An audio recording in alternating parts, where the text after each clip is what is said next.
Welcome to this explainer by Forge College. So, if you've been following along with our track on building dApps on Solana, specifically diving into the whole optimizing data flow module, you know that in our previous explainer, we tackled the crucial step of managing deployment environments.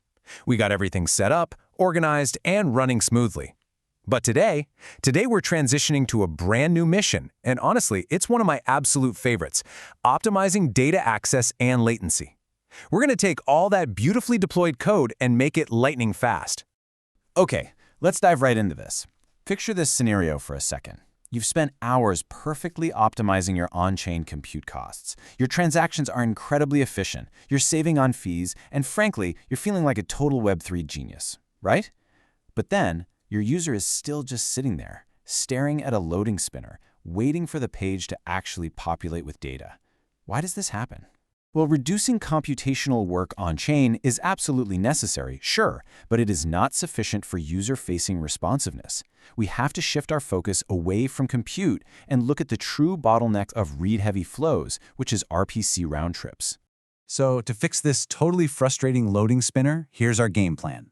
First, we'll look at the latency pyramid. 2, batching. 3, client caching.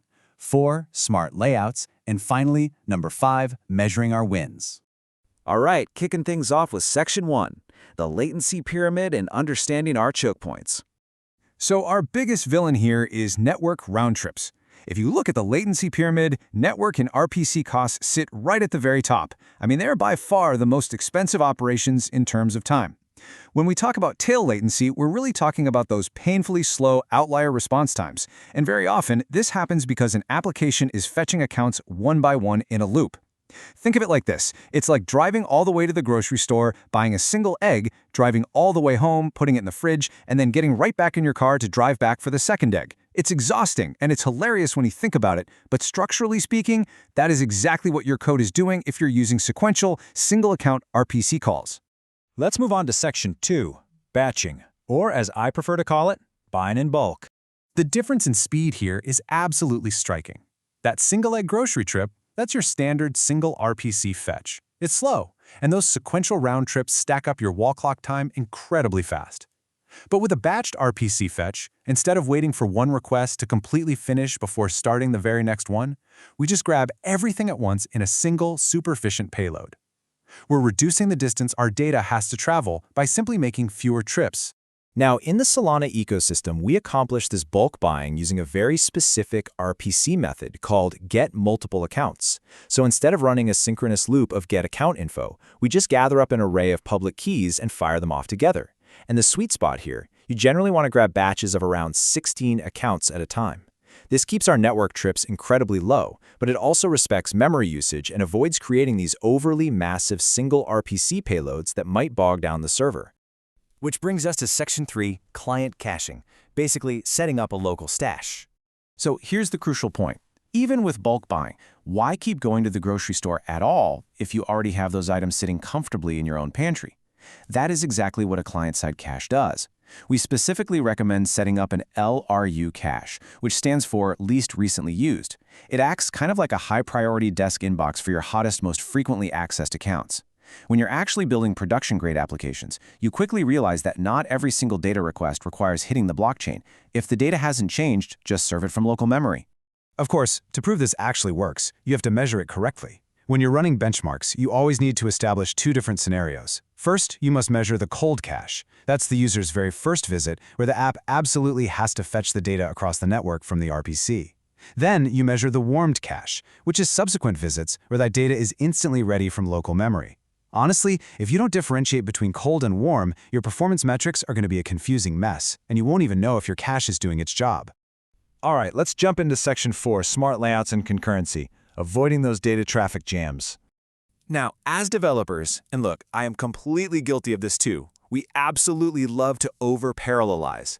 We think, hey, if one batch request is fast, 100 simultaneous batch requests will be instantly fast. Yeah, no. That's actually how you accidentally DDoS your own RPC node and get slammed with rate limit errors. To avoid these RPC traffic jams, you really must use a concurrency limiter, something like plimit in JavaScript. Think of it as a traffic light for your data requests. It lets you spawn multiple batch requests in parallel, sure, but it strictly caps how many are in flight at any exact millisecond, keeping you right in that operational sweet spot. Additionally, let's look at the data itself. If you control the on-chain account types, restructure them. Try to co-locate your small, frequently read fields into a single compact account. Make your layouts indexing friendly. If your client doesn't have to desperately search through a dozen scattered accounts, just because you built a smart little index account pointing right to the data, your app gets dramatically faster by design. Remember, the absolute fastest network request is the one you don't even have to make. And finally, Section 5, Measuring Your Optimization Wins. It's time to validate the fixes. Okay, so we've built our blueprint, we've applied our batches, caches, and concurrency limits. Now we have to actually prove our dApp is faster. This is your true debugging journey right here. Step 1, reproduce your baseline metrics so you know exactly how slow the app currently is. Step 2, identify the regression. Find that nasty sequential loop causing the holdup. Step 3, implement your fix. And Step 4, rigorously run your benchmarks again to validate that improvement. When you execute this correctly, the lab data shows exactly what success looks like. By applying these techniques, we see massive drops in wall clock time for user-facing actions. Just look at this. Our profile fetch flow dropped from a sluggish 340 milliseconds down to a snappy 210 milliseconds.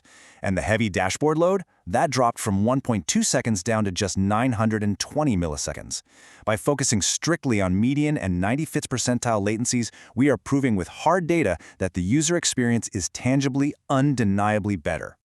But as a quick final warning before you go off and optimize, just be careful to avoid a few common traps. Always run your benchmarks at least 3 times to avoid noisy outliers. Ensure your domain results are identical. I mean, speed means literally nothing if the data is suddenly wrong. Watch out for sneaky string encoding mismatches too, like mixing up base 58 and hex strings, which will completely break your cache keys and mask all your hard-earned benefits. And of course, keep a close eye on those RPC error responses to make absolutely sure your concurrency limiter is doing its job. So, what does this all mean?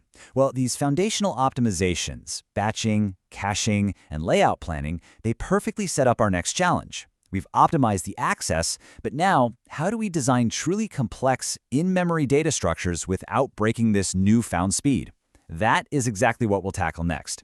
To keep pushing your Web3 engineering skills further and to truly master the architecture of Solana dApps, make sure to visit forge.college to explore this subject and tons of other advanced Web3 topics.